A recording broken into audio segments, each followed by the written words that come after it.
Hi friends, welcome back to our channel. So இன்னைக்கு இந்த வீடியோவில் மிக முக்கியமான ஒரு டாபிக் தான் டிஸ்கஸ் பண்ண போகிறோம். பப்ளிக் பேப்பர் வேல்யூவேஷன் ப்ராசஸை பற்றி தான் பார்க்க போகிறோம். ஓகேங்களா? ஸோ பொதுத் தேர்வு எழுதி முடிச்சிருப்பீங்க. அந்த பொதுத் தேர்வு ஆன்சர் புக்லெட்டு மாதிரி இதுதான். ஸோ இது வேல்யூவேஷன் எப்படி பண்ண போகிறாங்க, ஈஸியாக பண்ண போகிறாங்களா அல்லது கொஞ்சம் ஸ்ட்ரிக்டாக பண்ணுவாங்களா அப்படிங்கிறத பார்க்கலாம். என்னுடைய எக்ஸ்பீரியன்ஸை நான் சொல்கிறேன், ஷேர் பண்ணிக்கிறேன். அதுக்கு முன்னாடி இந்த பப்ளிக் பேப்பர் என்னென்ன ப்ராசஸ்லாம் நடக்குது அப்படிங்கிறத பார்த்தலாம். Already how to use public answer booklet answer ஷீட்டை எப்படி யூஸ் பண்ணணும் அப்படின்னு ஒரு வீடியோ போட்டிருக்கேன். அதை பார்க்காதவங்க செக் பண்ணி பாருங்கள். குறிப்பாக 10th ஸ்டூடெண்ட்ஸ் எல்லாம் பார்க்கலன்னு நினைக்கிறேன். செக் பண்ணி பாருங்கள். இந்த வீடியோவை ஃபுல்லாக பாருங்கள். உங்களுக்கு பிடிச்சிருக்கு அப்படின்னா உங்கள் friends and family WhatsApp group எல்லாருக்கும் ஷேர் பண்ணி விடுங்க. கண்டிப்பாக யூஸ்ஃபுல்லாக இருக்கும். வீடியோக்கு ஒரு லைக் பண்ணிவிடுங்க. இது வரைக்கும் நம்ம சேனலை சப்ஸ்கிரைப் பண்ணாதவங்க மறக்காமல் சப்ஸ்கிரைப் பட்டனை அழுத்தி விடுங்க. சரியா? ஸோ இது உங்களுக்கு பொதுத் தேர்வில் கொடுக்கக்கூடிய அந்த ஆன்சர் புக்லெட்டோட மாடல். ஓகேங்களா? ஸோ இதை வச்சு தான் நான் எக்ஸ்பிளைன் பண்ண போகிறேன். ஆல்ரெடி பார்த்தீங்கன்னா 11th 12th பப்ளிக் எக்ஸாம் முடிச்சிருப்பீங்க. அந்த இன்னும் ஒரு எக்ஸாம் மட்டும் தான் பெண்டிங் இருக்கும். மேபி முடிச்சிருப்பீங்க. ஓகேவா? ஸோ 10th பொறுத்த வரைக்கும் இதுதான் முதல் பொதுத் தேர்வு. சரியா? ஏன்னா 11th 12th ஆல்ரெடி எழுதிருப்பீங்க. ஸோ 10ஆம் வகுப்பு மாணவர்களுக்கு இதுதான் ஃபஸ்ட் டைமு பப்ளிக் எக்ஸாம் அப்படிங்கிறது முதல் முறை. ஓகேவா? அப்படி இருக்கும்போது ஸோ இது ஆன்சர் ஷீட்டை எப்படி யூஸ் பண்ணணும் அப்படின்னு ஒரு வீடியோ போட்டிருங்க, அதை பாருங்கள்.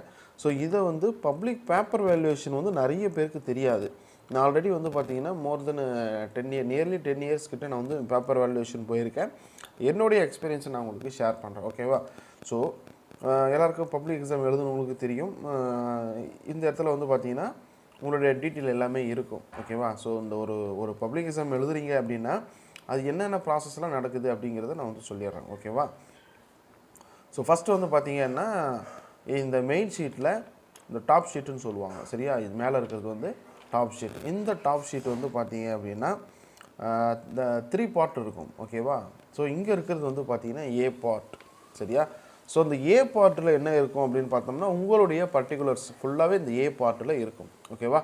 எல்லாமே பார்த்தீங்கன்னா 3 பார்ட்டாக பிரிச்சுருப்பாங்க. ஏ பார்ட்டு, அதுக்கு கீழே இருக்கிறது பார்த்தீங்கன்னா பி பார்ட்டு, இங்கே சைடில் இருக்கக்கூடியது பார்த்தீங்க அப்படின்னா சி பார்ட்.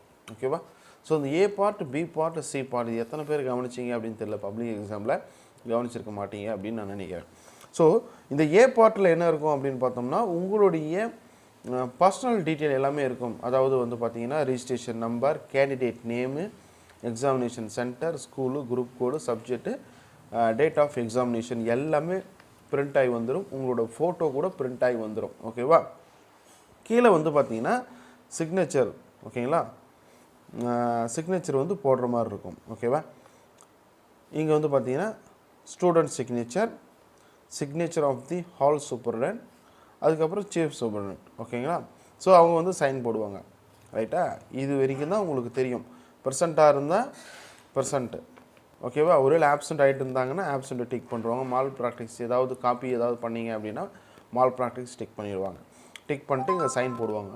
யார்? Hall supervisor. Student of signature இங்கே போடுவீங்க. இது மட்டும்தான் உங்களுக்கு தெரியும். அதுக்கப்புறம் எக்ஸாம் ஃபுல்லாக முடிச்சுட்டு பேப்பரை சப்மிட் பண்ணிட்டு போயிடுவீங்க. ஓகேவா? ஸோ அதுக்கப்புறம் என்ன நடக்குது அப்படின்னு பார்த்தீங்கன்னா உங்களுடைய இங்கே சைன் போட்டார் இல்லையா ஹால் சூப்பர்டென்ட்டு, ஹால் சூப்பர்வைசர் சைன் போட்டிருப்பார் இல்லையா, அவர் என்ன பண்ணுவாருன்னு பார்த்தோம்னா எக்ஸாமை முடிச்சுட்டு பேப்பரில் கொண்டு போய் எல்லோரும் ஒரு ஹாலில் அசம்பிள் ஆவாங்க. ரூம் வைஸாக ஹாலில் அசம்பிள் ஆகிட்டு நீங்கள் எவ்வளோ முடிச்சிருக்கீங்களோ, ஒருவேளை ஒரு பாதி முடிச்சிருக்கீங்க, லாஸ்ட்டாக ஒரு 4 ஷீட் நீங்கள் எழுதலை அப்படின்னா அந்த 4 ஷீட்டுக்கு எங்கேருந்து எழுதுலையோ எல்லா பக்கமும் சீல் போடுவாங்க. சரியா? எல்லா பேஜ்லேயும் எங்கெல்லாம் எழுதியிருக்கீங்களோ எல்லா பேஜ்லேயும் சென்ட்ரலெல்லாம் சீல் போட்டு எங்கே முடிச்சிருக்கீங்களோ கடைசியாக இப்போ இங்கே முடிச்சிருக்கீங்கன்னா இந்த இடத்துல ஒரு சீல் போட்டுருவாங்க. சரியா? ஸோ இது வரையும் எழுதியிருக்காரு அப்படிங்கிற மீனிங் அது. ஸோ இதெல்லாம் சீல் போட்டு முடிச்சிருவாங்க. சீல் போட்டுட்டு என்ன பண்ணுவாங்க அப்படின்னு பார்த்தோம்னா இந்த ஏ பார்ட்டை மட்டும் கட் பண்ணி எடுத்துருவாங்க. ஓகேவா? நல்லா புரிஞ்சுக்கோங்க. இந்த ஏ பார்ட்டை மட்டும் எப்போ பண்ணுவாங்க? எக்ஸாம் இதெல்லாம் உங்களுக்கு தேவையில்லை, தெரிஞ்சுக்கோங்க. சரியா? ஏ பார்ட்டை கட் பண்ணி எடுத்துருவாங்க. ரைட்டா? எல்லாத்துலேயும் பார்த்தீங்கன்னா ஒரு கியூஆர் கோடு இருக்கும். ஏ பார்ட்டு இது ஏ பார்ட்டு கியூஆர் கோடு. அதே போல் இது பி பார்ட்டு, இங்கேயும் கியூஆர் கோடு இருக்கும். அதே போல் இங்கே பார்த்தீங்கன்னா இந்த சைடில் இருக்கக்கூடியது சி பார்ட்டு, இங்கே ஒரு கியூஆர் கோடு இருக்கும். ஓகேவா? ஸோ இந்த ஏ பார்ட்டில் தான் என்ன இருக்குன்னா உங்களுடைய ஒரிஜினல் நம்பர் இருக்கும். ஓகேங்களா? ரிஜிஸ்டர் நம்பர், உங்களுடைய ஒரிஜினல் நம்பர் இருக்கும். ஸோ இந்த ஏ பார்ட்டை கட் பண்ணி எடுத்துகிட்டு அதுக்கப்புறம் என்ன பண்ணுவாங்கன்னா ஒரு 15 பேப்பர்ஸாக வந்து ஒரு பேக்கில் போட்டு பண்டில் பண்ணிவிடுவாங்க. ஓகேவா? 15 ஒரு தனி உரையில் வந்து போட்டு எக்ஸாம் வேல்யூவேஷன் சென்டருக்கு போகும். ஓகேங்களா? எங்கே வந்து கரெக்ஷன் பண்ணுறாங்கன்னா நியர்பை டிஸ்ட்ரிக்ட் போகும். இப்போ உங்கள் மாவட்டம் எதுவோ அது பக்கத்தில் இருக்கக்கூடிய மாவட்டங்களுக்கு போகிறதுக்கான வாய்ப்பு இருக்குது. இந்த ஏ பார்ட்டு கட் பண்ணி அது தனியாக வந்து அது தனி ப்ராசஸ். ஓகேவா? இப்போ கட் பண்ணிட்டாங்க அப்படின்னா பி பார்ட்டில் உங்களுக்கு எதுவுமே இருக்காது. ஓகேவா? எதுவுமே இருக்காது. நீங்கள் பி பார்ட்டு சி பார்ட்டெல்லாம் கை வச்சு இருக்க மாட்டீங்க. ஸோ எப்படி கண்டுபிடிப்பாங்கன்னா எல்லாமே QR கோடு தான். சென்னையில் போயிட்டு உங்கள் மார்க் வந்து என்ட்ரி பண்ணும்போது QR கோடு யூஸ் பண்ணுவாங்க. ஸோ இதை கட் பண்ணி எடுத்துட்டாங்கன்னா அடுத்து வந்து நமக்கு இருக்கக்கூடியது வந்து பார்த்திங்கன்னா பி பார்ட்டும் சி பார்ட்டும் மட்டும்தான் இருக்கும். இந்த பி பார்ட்டை வச்சு பேப்பர் வேல்யூவேஷன் சென்டருக்கு போகும். ஓகேவா? அங்கே போய்ட்டு என்ன பண்ணுவாங்க அப்படின்னு பார்த்தோம்னா இனிமேல் தான் முக்கியமான ப்ராசஸ் வந்து நான் சொல்ல போகிறேன். இந்த பி பார்ட்டில் வந்துட்டு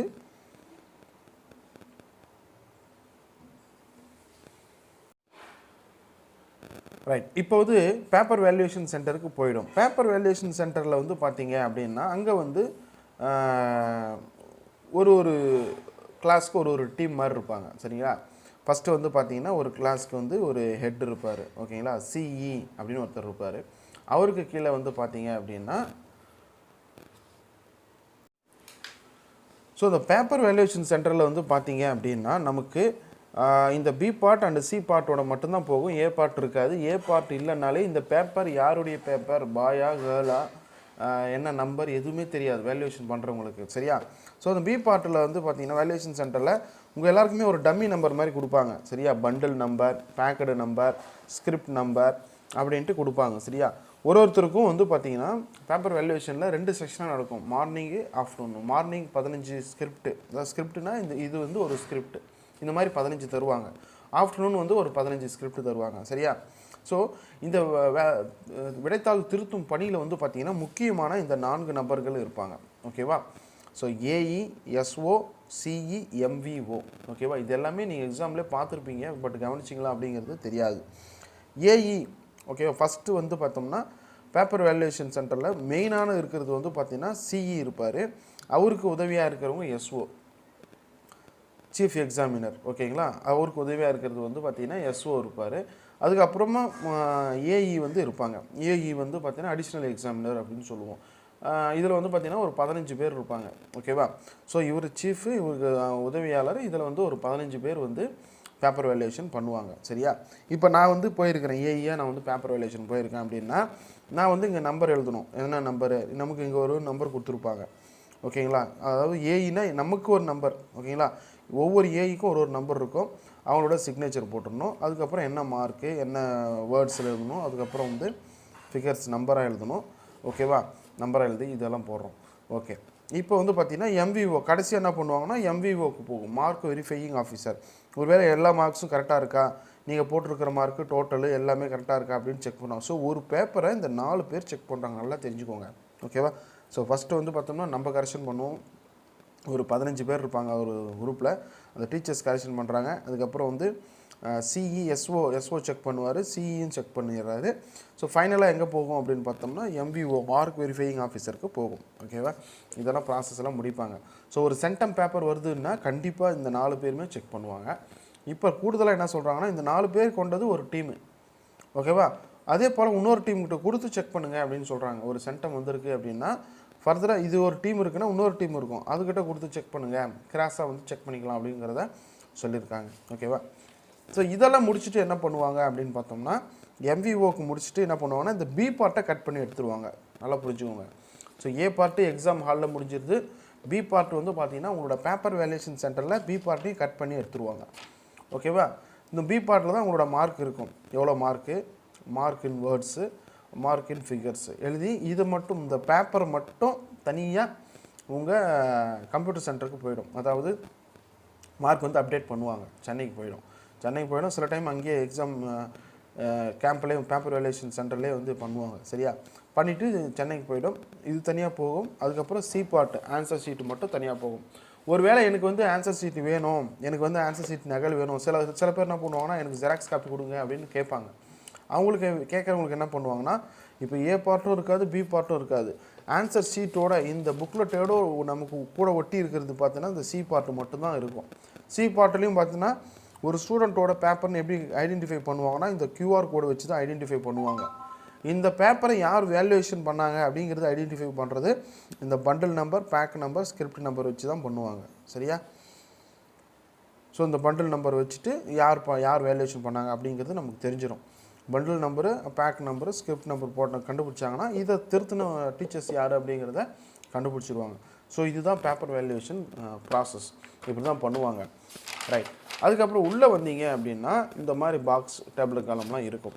இது எதுக்காக அப்படின்னு பார்த்தோம்னா இந்த டேப்லெட் காலமே ரெண்டாக பிரிஞ்சிருக்கும். சரிங்களா?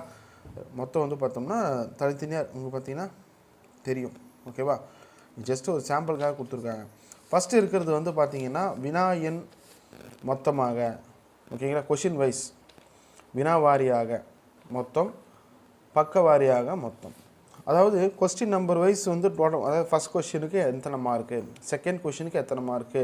இப்போ 14 1 மார்க் இருக்குது அப்படின்னா இந்த 14க்கும் 1 மார்க் கரெக்டுன்னா 1 1 1 1 போட்டுருவாங்க. ஏதாவது தப்புன்னா 0 போடுவாங்க. அப்புறம் 15வது கொஸ்டின் 2 மார்க் ஸ்டார்ட் ஆகுதுன்னா அந்த 15வது கொஸ்டினுக்கு எத்தனை வாங்கியிருக்கீங்க, 2 மார்க்னா 2 போடுவாங்க. ஒரே 5 மார்க்னா 5 போடுவாங்க.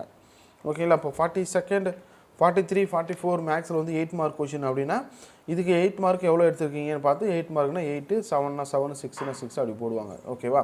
ஸோ இதனுடைய டோட்டல் ஃபுல்லாக இங்கே வந்துடும். ஓகேங்களா? இது வந்து பார்த்தீங்கன்னா கொஸ்டின் நம்பர் வைஸ் டோட்டல் அப்படின்னு இங்கே போட்டுருவாங்க. இங்கே வந்து page number wise total. So first பேஜில் 1 மார்க் எழுதியிருக்கீங்கன்னு வச்சுக்கோங்களேன். இந்த ஃபஸ்ட்டு பேஜில் வந்து 1 மார்க் 14 1 மார்க் எழுதியிருக்கீங்க. மேக்ஸில் 14 1 மார்க் எழுதியிருக்கீங்க. அதனுடைய டோட்டல் இங்கே போடுவாங்க. So page 1 total. இந்த 14 மார்க் அப்படிங்கிறது இங்கே போட்டுருவாங்க. அதுக்கப்புறம் செகண்ட் பேஜில் எவ்வளோ மார்க்கு டோட்டல், தேர்டு பேஜில் டோட்டல். ஒரு சிலர் என்ன பண்ணுவாங்கன்னா செகண்ட் பேஜை கன்சிடர் பண்ணாமல் தேர்டு பேஜில் இது ரெண்டுத்துக்கும் உண்டான டோட்டலை இங்கே போடுவாங்க. அப்போ செகண்ட் பேஜை எம்டியாக வச்சுட்டு தேர்டு, இதெல்லாம் உங்களுக்கு தேவையில்லை, தெரிஞ்சு வச்சுக்கோங்க. சரிங்களா? So page wise total, question number wise total. ஓகேவா?